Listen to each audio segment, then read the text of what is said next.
In the history of popular music, there's one symbol that sparks delight and intrigue in the buyer and fear and loathing in their parents: parental advisory explicit lyrics. Parental advisory is a warning label introduced by the Recording Industry Association of America back in 1987 and subsequently adopted by the British phonographic industry. My first experience of it? Blink-182's Enema of the State. I smuggled this album home as a 13-year-old and hid it from my parents like precious treasure.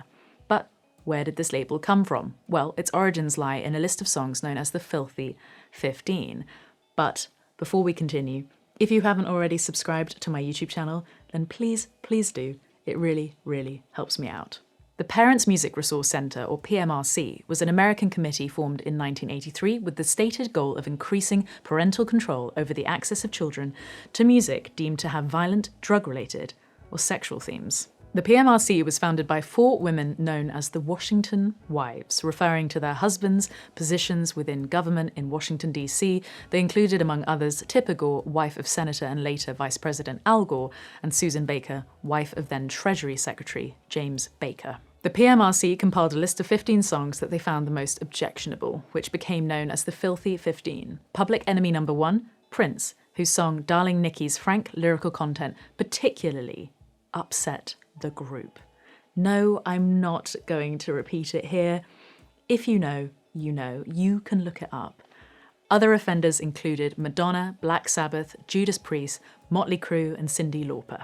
The PMRC suggested that buyers of music should be warned of its explicit content, with violent lyrics marked with a V, satanic or anti-Christian occult content with an O, and lyrics referencing drugs or alcohol with a DA. Under pressure from the group, by August 1985, 19 record companies had agreed to put parental advisory explicit lyrics labels on albums to warn consumers of the dangers within. 3 record covers, Pyromania by Def Leppard, Wow by Wendy O. Williams, and Wasp by Wasp, and the music videos for Hot for Teacher by Van Halen and We're Not Gonna Take It by Twisted Sister, were all presented as strong evidence of rock's role in the decline of American society. Senator Paula Hawkins, speaking in favour of the warning labels, said, "Much has changed since Elvis's seemingly innocent times. Subtleties, suggestions and innuendo have given way to overt expressions and descriptions of often violent sexual acts, drug-taking and flirtations with the occult." Susan Baker testified the messages in these songs promoted and glorified all the ills in society. Dee Snider of Twisted Sister, John Denver and Frank Zappa all attended the US Senate hearing, speaking out against this new form of censorship. My name is Dee Snider, that's S-N-I-D-E-R. I'm 30 years old, I'm married, I have a 3-year-old son. I was born and raised a Christian, and I still adhere to those principles. Believe it or not, I do not drink, I do not smoke, and I do not do drugs. I do play in and write the songs for a rock and roll band named Twisted Sister that is classified as heavy metal. And I pride myself on writing songs that are consistent with my above-mentioned beliefs. Zappa described the proposal as an ill-conceived piece of nonsense which fails to deliver any real benefits to children, infringes the civil liberties of people who are not children, and promises to keep the courts busy for years. The establishment of a rating system, voluntary or otherwise, opens the door to an endless parade of moral quality control programs based on things certain Christians don't like. What if the next bunch of Washington Wives demands a large yellow J on all material written or performed by Jews in order to save helpless children from exposure to concealed Zionist doctrine? Folk musician John Denver compared the PMRC's proposals to Nazi book burnings and criticised them as highly counterproductive. That which is denied becomes that which is most desired, and that which is hidden becomes that which is most interesting. Consequently, a great deal of time and energy is spent trying to get at what is being kept from you. We all know he's right. Label something as forbidden and it automatically becomes more appealing. If you're a teenager looking to rebel, what better way than to play music that hastens the fall of society? Despite the common sense counter-arguments, on November 1st, 1985, the Recording Industry Association of America agreed to put parental advisory labels on selected releases, decided at their own discretion. The very first album to be branded with a parental advisory label was the 1990 release of Banned in the USA by 2 Live Crew. Just 2 years later, approximately 225 records had been marked with the warning, and record label executives began exercising greater control over what artists could and couldn't do or say. Large chains like Walmart, keen to portray their commitment to family values, demanded clean versions of records be made available, or they would refuse to stock them.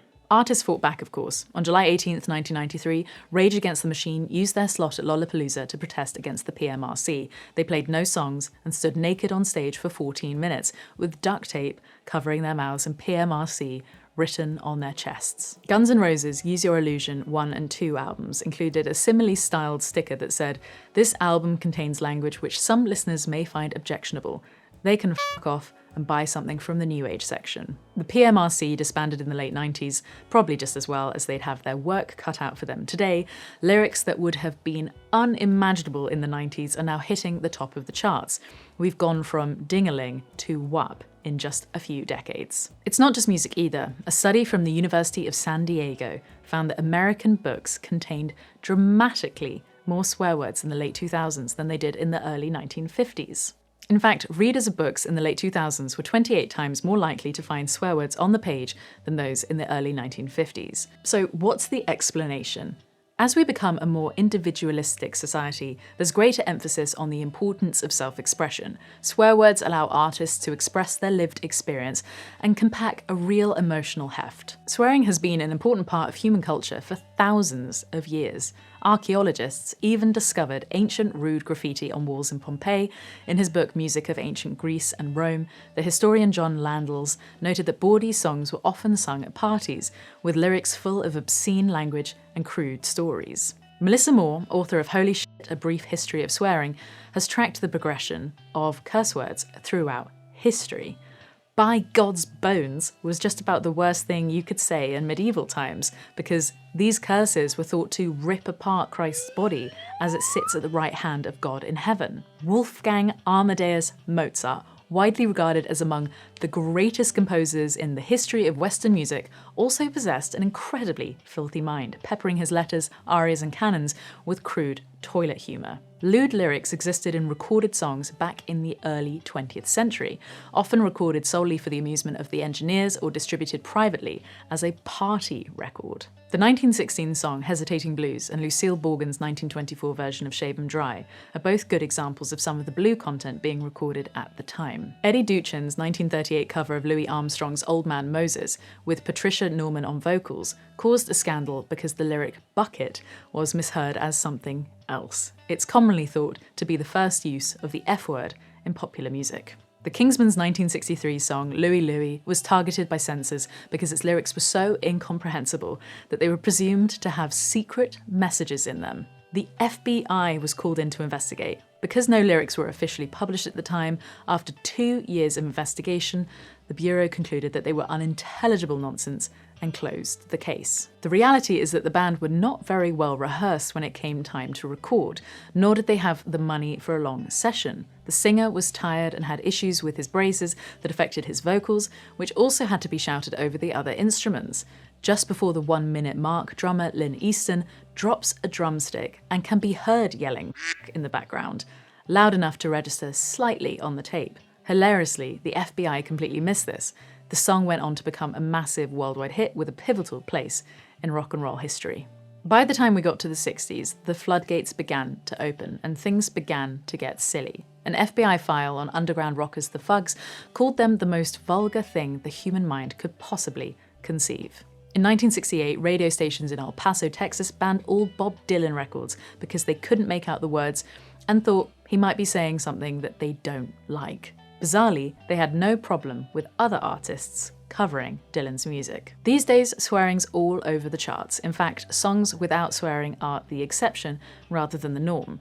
I'm okay with it. Sometimes it really works. While researching this video, I've enjoyed some terrific filth by the likes of Beyoncé, Harry Styles, Ariana Grande, Doja Cat, Lana Del Rey and Adele, and revisited golden oldies like the Bloodhound Gang and Tenacious D. I have only ever sworn in one of my songs. I want to be able to use whatever language I want to best express myself as an artist, but I also know that the more you use these words, the less power they have.